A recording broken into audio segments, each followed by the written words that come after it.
खाद की किल्लत से किसान परेशान, काम नहीं आ रहा मंत्री जी का समाधान। क्या सिर्फ बयानबाजी करना जानते हैं मंत्री दिनेश प्रताप सिंह?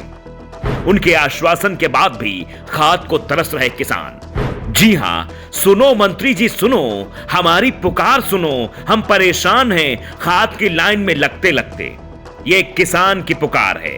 एक किसान चीख चीख कर मंत्री जी से भी कहता है कि मंत्री जी सुन लीजिए, दया कीजिए, खेत में खाद नहीं है, हम क्या उगाएंगे, कैसे बेचेंगे, कैसे क्या खाएंगे।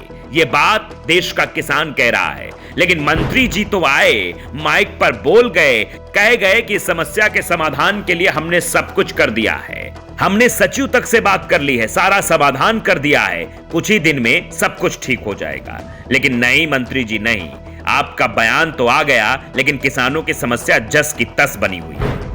हम पहले आपका बयान ही सुना देते हैं कि आपने 4 दिसंबर को क्या आश्वासन दिया था और उसके बाद आज की तारीख में किसानों का क्या हाल है, हम ये भी बताएंगे। जरा पहले आपका आश्वासन ही सुन लेते हैं।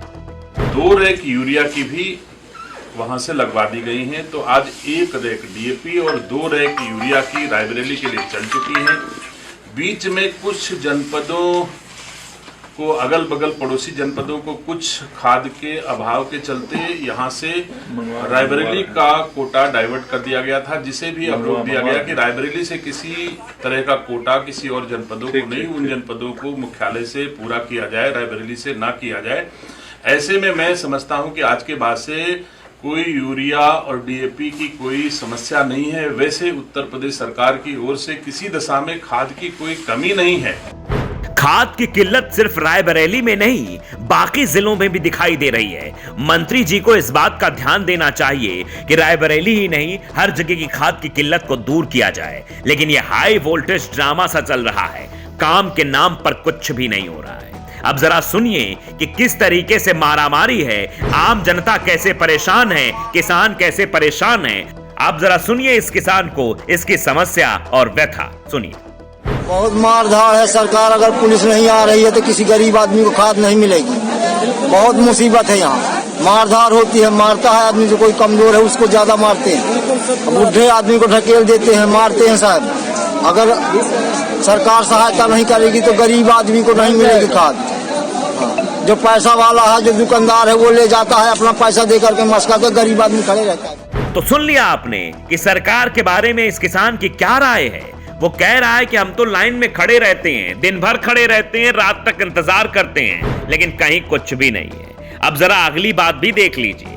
एक शख्स हैं जिन्होंने बड़ी उम्मीद के साथ बीजेपी को वोट दिया था। ऐसा लगा कि बीजेपी सरकार आएगी तो सब कुछ ठीक हो जाएगी, लेकिन है क्या, हो क्या रहा है, जरा इन शख्स से भी सुन लीजिए। भारतीय जनता पार्टी की सरकार आने के बाद तो बड़ी खुशी हुई थी हमको कि भ्रष्टाचार मुक्त होगा, और किसानों के लिए हमको लग रहा था कि खादों की कभी कमी नहीं होगी, किसी भी समय जाए और एक बोरी ले और चला आवे, उसमें लाइन लगाने, भीड़ लगाने की कोई जरूरत नहीं। बाबा जी का ऐसा आदेश है और बाबा जी उस पर काम भी कर रहे हैं, लेकिन जमीन पे देखने को कुछ नहीं मिला। जैसा कि एक एक बोरी के लिए हम देख रहे हैं किसान इतना परेशान है, और बिना खाद डाले उसने अपना गेहूं बो दिया है। उसके बाद भी कुछ किसानों की मंशा है कि हम बाद में खाद डालकर जो है सिंचाई करके बाद में खाद डाल दें।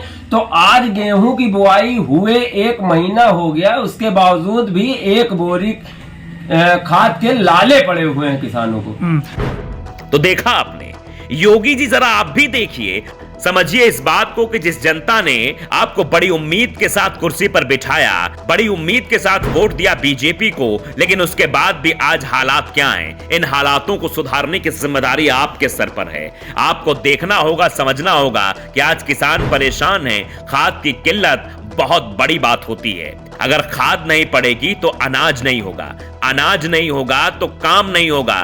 किसान दर दर की ठोकरें खा रहा है। इस बारे में मंत्री जी को भी ध्यान देना चाहिए, मुख्यमंत्री जी को। तो मंत्री जी, आपको इधर ध्यान देना चाहिए कि आपके आश्वासन के बाद भी किसानों के हाथ खाली हैं, किसानों के हाथों में खाद नहीं है। तो क्या अब फिर से कोई आप झुंझुना पकड़ाएंगे या किसानों के लिए वाकई में काम करेंगे? Bureau report, the such India.